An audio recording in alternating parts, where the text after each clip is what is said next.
Hi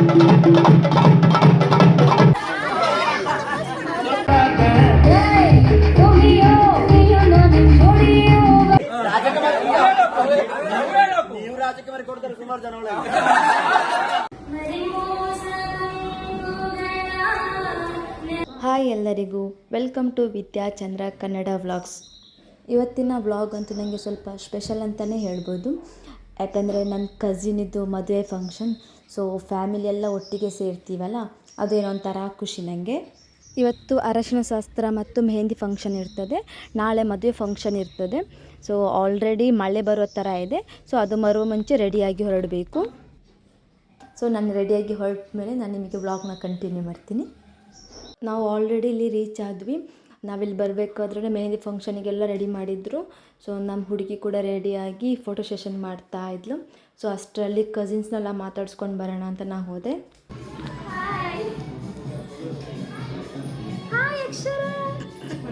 ಎಲ್ಲಿ ಹೊರಗಡೆ ಬಂದೆ, ಫಂಕ್ಷನಿಗೆಲ್ಲ ಜನ ಬರ್ತಾ ಇದ್ದಾರೆ. ಸೊ ಫಸ್ಟ್ ಅರಶಿನ ಶಾಸ್ತ್ರಕ್ಕೆ ರೆಡಿ ಮಾಡ್ತಾ ಇದ್ದಾರೆ.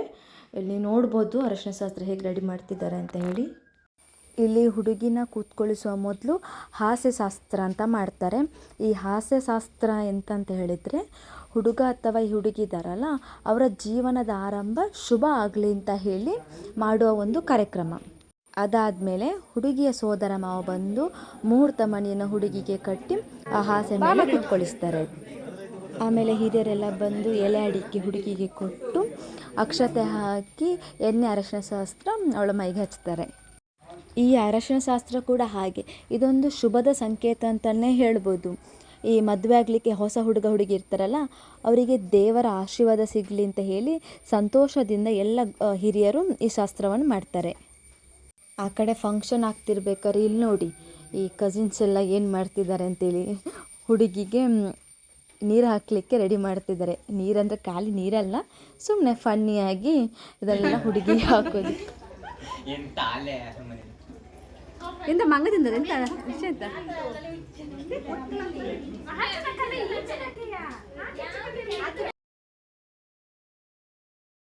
ಎಲ್ಲರೂ ಅರಿಶಿನ ಹಚ್ಚಿದ ಮೇಲೆ ಹುಡುಗಿ ಆಮೇಲೆ ಸ್ನಾನ ಮಾಡಿ ಮೆಹಂದಿ ಫಂಕ್ಷನ್ಗೆ ರೆಡಿ ಆಗ್ತಾಳೆ. ಸೊ ಅಷ್ಟರ ಮಿಡ್ಲಲ್ಲಿ ನಾವೇನಾದರೂ ಕಸಿನ್ಸ್ ಫನ್ನಿ ಆಗಿರಲಿ ಅಂತ ಹೇಳಿ ಏನೋ ರೆಡಿ ಮಾಡಿ ಅವಳಿಗೆ ಹಾಕಬೇಕು ಅಂತ ಅಂದ್ಕೊಂಡಿದ್ವಿ. ಸುಮ್ಮನೆ ಫನ್ನಿಯಾಗಿ ಎಂಟರ್ಟೈನ್ ಆಗಿರಲಿ ಅಂತ ಹೇಳಿ ನೀರು, ಸ್ವಲ್ಪ ಫ್ಲವರ್ಸ್, ಆಮೇಲೆ ಅದಿದ್ದು ಕಸ ಬಂದೆಲ್ಲ ಹಾಕ್ತಿದ್ವಿ. ಸ್ವಲ್ಪ ಎಂಜಾಯ್ ಕೂಡ ಮಾಡಿದ್ವಿ.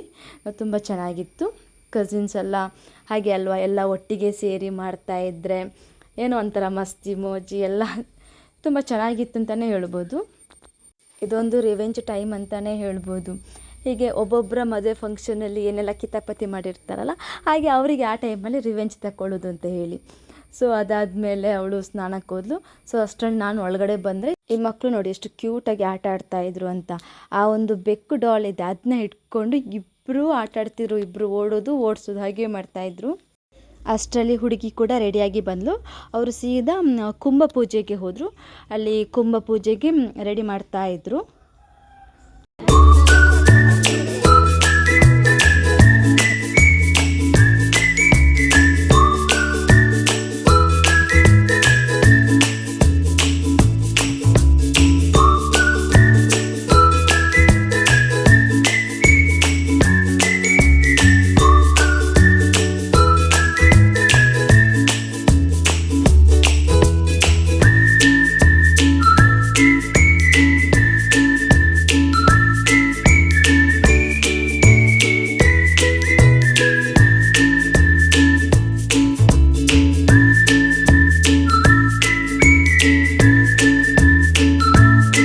ಸೊ ತೋಟದಲ್ಲಿ ಆದದ್ದರಿಂದ ಎಲ್ಲ ಮೇಲೆ ನಿಂತೇ ನೋಡ್ತಾ ಇದ್ರು. ಮಳೆ ಬರುವ ಥರ ಆಗಿತ್ತಾ. ಸೊ ನಾನು ಫಸ್ಟಿಗೆ ಹೋಗಿ ಮೇಲೆ ನಿಂತ್ಕೊಂಡೆ, ಇನ್ನು ಮಳೆ ಬಂದರೆ ಒದ್ದೆ ಆಗ್ತೀನಿ ಅಂತ ಹೇಳಿ. ಸೊ ಇವ್ರನ್ನೆಲ್ಲ ವೇಟ್ ಮಾಡ್ತಾ ಇದ್ದೆ. ಅಲ್ಲಿ ಬಂದು ಕಸಿನ್ಸ್ನ ಸ್ವಲ್ಪ ಮಾತಾಡ್ಸೋಣ ಅಂತೇಳಿ ಅವ್ರನ್ನೆಲ್ಲ ಮಾತಾಡಿಸ್ತಾ ಇದ್ದೆ. ಅವರು ಇಲ್ಲಿ ಒಳಗಡೆನೇ ವೇಟ್ ಮಾಡ್ತಾಯಿದ್ರಾ. ನಾವಲ್ಲಿ ಹೋದರೆ ಮಳೆಗೆ ಒದ್ದೆ ಆಗ್ತದೆ ಅಂತೇಳಿ ಎಲ್ಲರಿಗೂ ಗೊತ್ತಿತ್ತು. ಸೊ ಎಲ್ಲರಿಗೂ ಇಲ್ಲಿ ಹಾಯ್ ಹೇಳಿ ಅಂತ ಹೇಳ್ತಾ ಇದ್ದೆ. ಇಲ್ಲಿ ಮಳೆ ಕೂಡ ಜೋರು ಬಂತು. ಇವ್ರು ನೋಡಿ ಕಸಿನ್ಸ್ ಹೇಗೆ ಓಡೋಡಿ ಬರ್ತಾ ಇದ್ದಾರೆ ಅಂತ ಹೇಳಿ. ಕುಂಭ ಪೂಜೆ ಆದಮೇಲೆ ಹುಡುಗಿನ ಚಪ್ಪರದ ಒಳಗಡೆ ಕರ್ಕೊಂಡು ಬರಬೇಕು.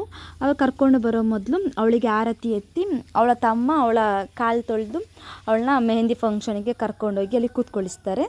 ಸೊ ಮೆಹಂದಿ ಫಂಕ್ಷನಿಗೆಲ್ಲ ಆಲ್ರೆಡಿ ರೆಡಿ ಮಾಡಿದ್ರು, ನೀವು ನೋಡ್ಬೋದು.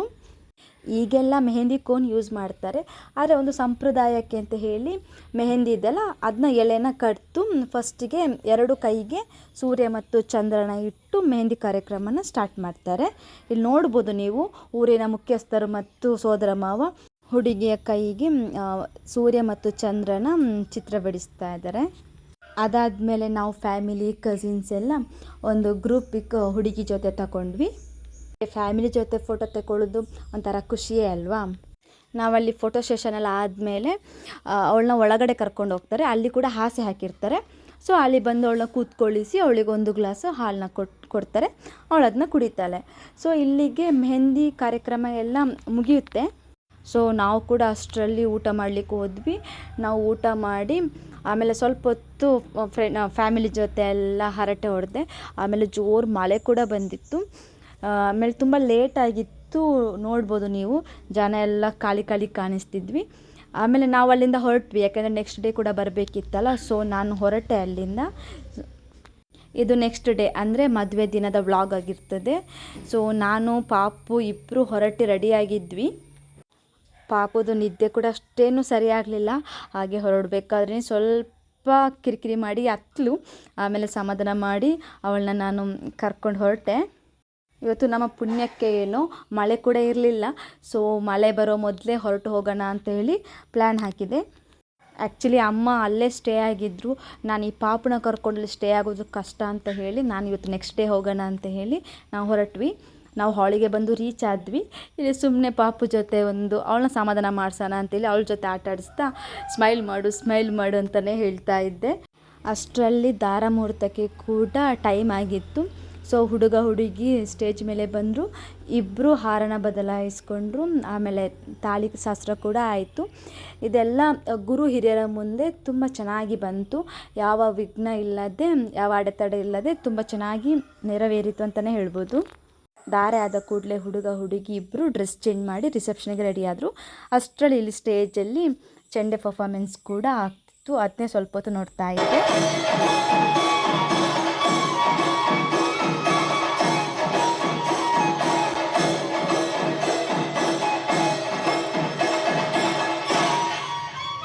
ಆಮೇಲೆ ಇಲ್ಲಿ ಹುಡುಗ ಹುಡುಗಿ ಇಬ್ಬರು ರೆಡಿಯಾಗಿ ಬಂದರು. ಅವರನ್ನು ಅದ್ಧೂರಿಯಾಗಿ ಗ್ರ್ಯಾಂಡಾಗಿ ನೃತ್ಯದ ಮೂಲಕ ವೆಲ್ಕಮ್ ಮಾಡಿದರು. ಚೆಂಡೆ ಕೂಡ ಒಟ್ಟಿಗೆ ಇತ್ತು, ತುಂಬ ಖುಷಿಯಾಯಿತು.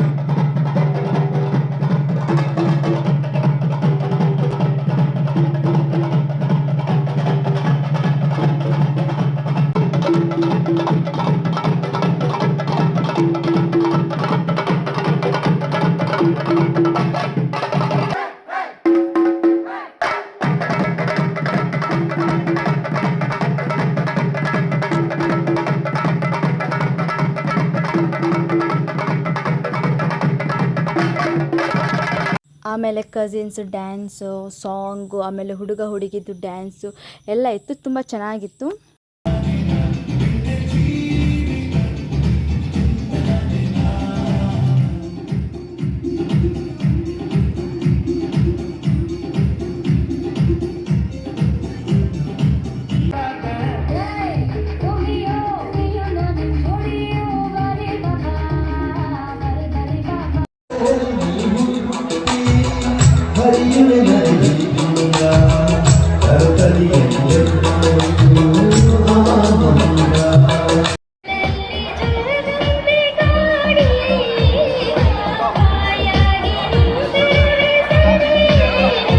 ಆಮೇಲೆ ನಾವೆಲ್ಲ ಹುಡುಗ ಹುಡುಗಿಗೆ ವಿಶ್ ಮಾಡಿ ಭರ್ಜರಿ ಊಟ ಮಾಡಿದ್ವಿ. ಮತ್ತು ಹಿರಿಯರೆಲ್ಲ ಹುಡುಗ ಹುಡುಗಿಗೆ ಆರತಿ ಎತ್ತಿ ಆಶೀರ್ವದಿಸಿ, ಆಮೇಲೆ ಲಾಸ್ಟಲ್ಲಿ ಹಿರಿಯರೆಲ್ಲರೂ ಹುಡುಗ ಹುಡುಗಿಗೆ ಅಕ್ಷತೆಯ ಮೂಲಕ ಆಶೀರ್ವಾದ ಮಾಡಿದರು. ಲಾಸ್ಟಿಗೆ ಹುಡುಗಿಯ ತಂದೆ ತಾಯಿ ಹುಡುಗನಿಗೆ ಹುಡುಗಿಯನ್ನು ಒಪ್ಪಿಸುವ ಶಾಸ್ತ್ರದ ಮೂಲಕ ಎಲ್ಲರೂ ಕಣ್ಣಲ್ಲಿ ನೀರು ತುಂಬಿಕೊಂಡ್ರು.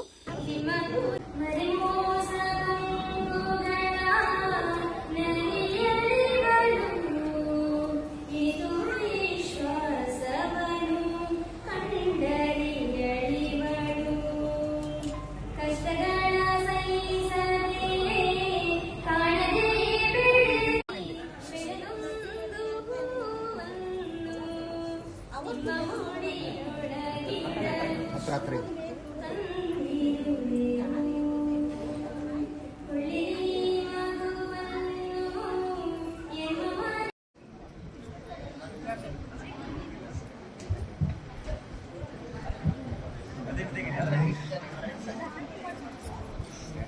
ಆಮೇಲೆ ಹುಡುಗ ಹುಡುಗಿದು ಊಟ ಎಲ್ಲ ಆಗಿ ಹುಡುಗಿಯನ್ನು ಹುಡುಗ ಮನೆಗೆ ಕರ್ಕೊಂಡು ಹೋದರು. ಆಮೇಲೆ ಅದೇ ದಿನ ರಾತ್ರಿ ತುಪ್ಪ ಕಾರ್ಯಕ್ರಮ ಅಂತ ಹೇಳಿ ಈ ನವ ದಂಪತಿಗಳು ಹುಡುಗಿಯ ಮನೆಗೆ ಬಂದು ಅತಿಥಿ ಸತ್ಕಾರನ ಸ್ವೀಕರಿಸಿದರು.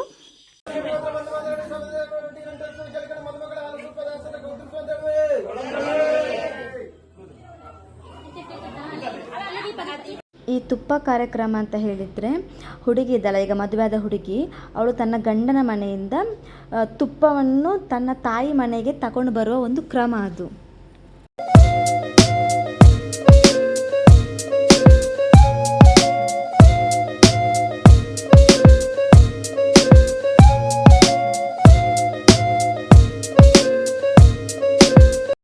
ಆಮೇಲೆ ಅವರು ಮನೆಯಿಂದ ಹೊರಗಡೆ ಹೋಗಬೇಕಾದ್ರೆ ಇಲ್ಲಿ ನೋಡಿ ಹುಡುಗಿಯ ಸೋದರರು ಅವ್ರನ್ನ ಬಾಗಿಲು ತಟ್ಟು ಅವ್ರಿಗೆ ಬೇಕಾದ ಡಿಮಾಂಡನ್ನು ಕೇಳ್ತಾ ಇದ್ದಾರೆ ನೋಡಿ.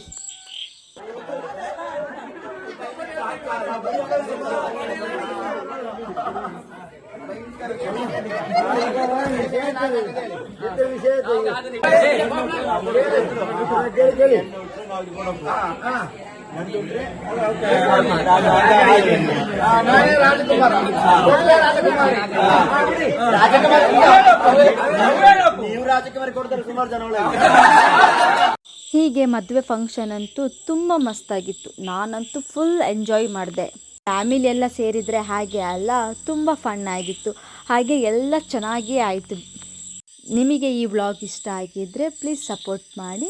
ಇನ್ನು ನಾನು ನಿಮಗೆ ಮುಂದಿನ ವ್ಲಾಗಲ್ಲಿ ಸಿಗ್ತೀನಿ. ಅಲ್ಲಿವರೆಗೂ ಟಾಟಾ, ಬಾಯ್ ಬಾಯ್.